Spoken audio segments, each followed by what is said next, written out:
Hi guys, welcome to my videos.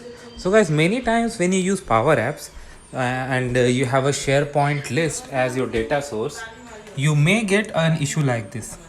So this field is basically coming from a SharePoint list and it's a choice field, and in this drop down, ideally as per this situation, 4 values should appear, and they were like other values. They were not like item 1 2 3 4 something something.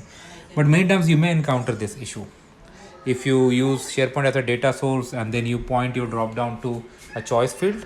This is what you get sometimes or many times. So how you're gonna fix it?